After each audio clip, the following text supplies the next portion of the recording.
बिछ गई सियासी विसार, खेला जा रहा है सियासी खेल, जारी है वार पलटवार। शह और मात के खेल में बनाई जा रही है रणनीति। कौन पड़ेगा किस पर भारी, ये कभी भी सिर्फ हस्तक्षेप.com पर अमलेंदु उपाध्याय के साथ।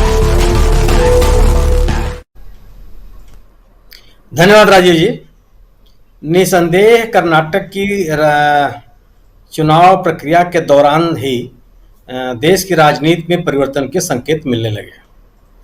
परिवर्तन का संकेत यह है कि भारतीय जनता पार्टी जिन मुद्दों, जिन रणनीति के तहत चुनाव प्रचार में उतरती है, उन मुद्दों और उस रणनीति को कोई भी जन समर्थन कर्नाटक में मिलता हुआ नहीं दिख रहा है। अगर आप हिंदुत्व पोलराइजेशन की बात करते हैं, उसका भी समर्थन नहीं मिलता हुआ दिखाई पड़ रहा है। वहाँ जो राष्ट्रवाद का आप नारा देते हैं, वह भी मुद्दा आपका नहीं चलने पा रहा है।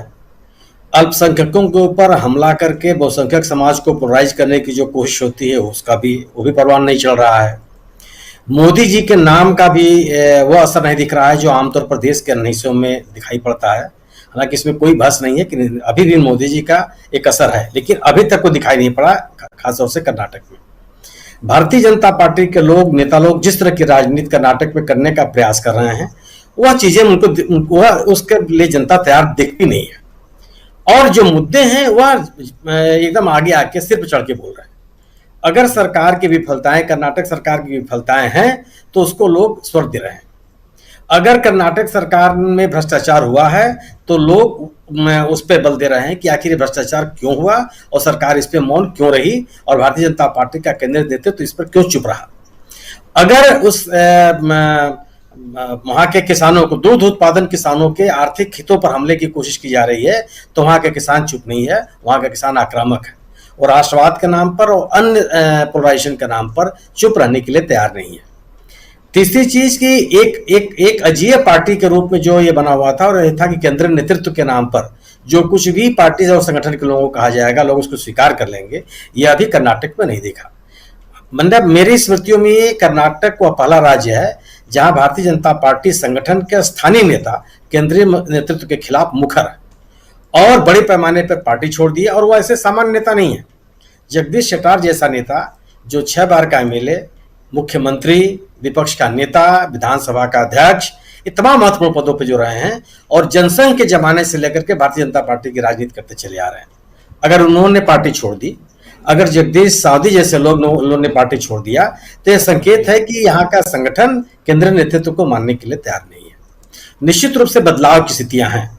बदलाव की स्थितियां यह है कि अगर आप जनता के मुद्दों पर बात नहीं करेंगे, जनता के साथ विकास की बात आप नहीं करेंगे, तो कोई आपको सुनने वाला नहीं है। सत्ता में रह करके आप विपक्षी भाषा नहीं बोल सकते हैं। अगर आप देश के गृह मंत्री को लगता है कि कांग्रेस के सत्ता में आने पर दंगे होंगे, तो यह गृह मंत्री के द्वारा दिया गया एक बड़ा बयान है। यानी कि उनके पास ऐसी सूचनाएं हैं जिसके आधार पर वो इस बात को कह रहे हैं। उनसे उम्मीद की जाती है कि अगर ये सूचनाएं उनके पास हैं, तो उनको कांग्रेस के खिलाफ, कांग्रेस को उन नेताओं के खिलाफ, उन तत्वों के खिलाफ तत्काल कार्रवाई करनी चाहिए जो देश में, जो कर्नाटक राज्य में दंगा फैलाने की साजिश कर रहे हैं। आपके बयान से बात नहीं बनने वाली है। केंद्रीय गृह मंत्री का बयान केवल एक विपक्ष के नेता का बयान नहीं हो सकता। आपसे एक कार्रवाई की उम्मीद की जाती है। जो पार्टी हमेशा राज्य विशेष के स्वाभिमान की बात करती रही है, वह पार्टी कर्नाटक में आते आते यह कह रही हो कि आप पूरे राज्य को प्रधानमंत्री जी को सौंप दीजिए। गोया कि कर्नाटक का जो अपना स्वाभिमान है, वहां के नागरिकों का अपना स्वाभिमान है, उससे कोई मतलब नहीं है। क्या कर्नाटक के लोग अपने राज्य को चलाने में सक्षम नहीं है? क्या कर्नाटक के पास जो संसाधन है उसका वह बेहतर तरीके से उपयोग नहीं कर रहे हैं? आप अपनी विफलताओं को इस तरह की बातों से छिपा नहीं सकते। और अगर आप पिछले 10 सालों से केंद्र में सत्ता में हैं, पिछले 4 सालों से, 3 सालों से अगर आप कर्नाटक में सत्ता में रहे हैं, तो आपको अपनी जवाबदेही बतानी पड़ेगी कि आपने किया क्या। आप केवल विपक्ष के नेता की तरह से आरोप लगा करके राजनीति नहीं कर सकते। मेरा मानना यह है कि कर्नाटक में लोगों ने सत्ता को जिम्मेदार ठहराया है कि आप काम करने के लिए आए थे और आप अपने द्वारा डिलीवर किए गए चीजों की बात कीजिए, उसका उल्लेख कीजिए। आप केवल अपने विरोधियों की आलोचना करके राजनीति नहीं कर सकते, केवल आप भावनाओं को उभार करके राजनीति नहीं कर सकते, आप केवल लोगों के आर्थिक हितों की, युवाओं के रोजगार के मुद्दे की, महंगाई के जैसे विषय की आप अवहेलना नहीं कर सकते। अगर कोई राज्य कहता है कि हमने जीएसटी का कलेक्शन हमारे राज्य से इतना है और हमें वापस में केवल इतना ही मिला है, तो आपको इसका जवाब देना पड़ेगा कि ऐसा क्यों हुआ। आप डबल इंजन की बात करके लोगों को गुमराह नहीं कर सकते। सवाल यह है कि अगर डबल इंजन की बात है तो जो संसाधन ज्यादा से ज्यादा केंद्र से राज्य को मिलना चाहिए था कर्नाटक को, वो तो नहीं मिला। और यह नाराजगी राज्य के लोगों को है कि जिस तरह के संस्थागत विकास, आधारभूत संरचनाओं का विकास राज्य में दिखना चाहिए था, वो नहीं दिखा, वो नहीं मिला कहीं भी।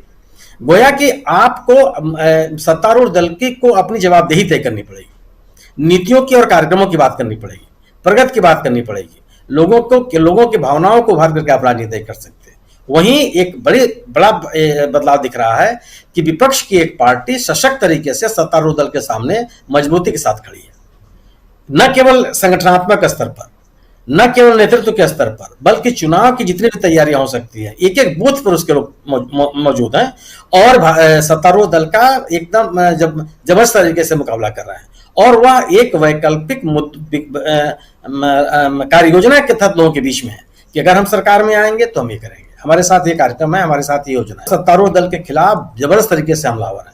गोया के लोकतंत्र के लिए जो एक आवश्यक चीज होती है मजबूत विपक्ष, उस मजबूत विपक्ष का भी एक असर, प्रभाव और कार्रवाई कर्नाटक की राजनीति में दिखाई पड़ रही है। कर्नाटक में मुद्दे अहम हैं, व्यक्ति गौण हैं, और जो ध्रुवीकरण की राजनीति होती रही है उस राजनीति को लोग एकदम स्वीकार करने के लिए तैयार नहीं दिखते। जी ऐसी सरकार जिसके बड़े बड़े मंत्री आकर आपको कहते हैं कि ये प्रदेश हमें सौंप दो, जो आपके उम्मीदवारों को आपके सामने खड़े होके कहते हैं इनको छोड़िए, इनको मत पूछिए, अपना प्रदेश हमें दे दीजिए, प्रधानमंत्री जी को सौंप दीजिए। क्या श्री बसवन्ना जी के बेटे और बेटियां, कुवेम्पु जी के बेटी और बेटियां, नारायण गुरु जी के बेटी और बेटियां अपना प्रदेश अपने आप नहीं चला सकते? किसने बनाया? आपने बनाया अपनी मेहनत से। अरे इतना दूध इकट्ठा होता था कि स्कूलों में दूध बांटा जाता था। कांग्रेस की सरकारों में क्षीरधारे, क्षीर भाग्य की योजनाएं बनाई गई। अब ये कहते हैं कि दूध कम हो रहा है क्योंकि ये चाहते हैं कि बाहर से गुजरात का अमूल यहाँ आए और नंदिनी उसमें मर्ज हो जाए। 1 करोड़ से ज्यादा लोगों की कमाई खतरे में है, लेकिन उनको कोई परवाह नहीं है। कर्नाटका के गर्व की कोई परवाह नहीं है, कर्नाटका के नौजवानों के भविष्य का कोई परवाह नहीं है। पोस्टों के लिए रेट फिक्स कर दिए हैं, जो भी भर्ती का एग्जाम है उसमें घोटाला और ऊपर से लूट ही लूट। तो क्या ऐसी सरकार चाहते हैं हम? क्या हम चाहते हैं कि जो नेता आए हमें झूठ बोल के चले जाएं और उनसे हम कोई जवाब नहीं पूछे? क्या हमारा अपने प्रदेश के प्रति, अपने देश के प्रति कोई कर्तव्य नहीं है?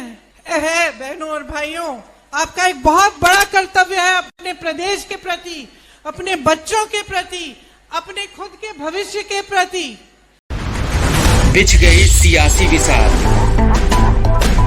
खेला जा रहा है सियासी खेल, जारी है वार पलटवार। शह और मात के खेल में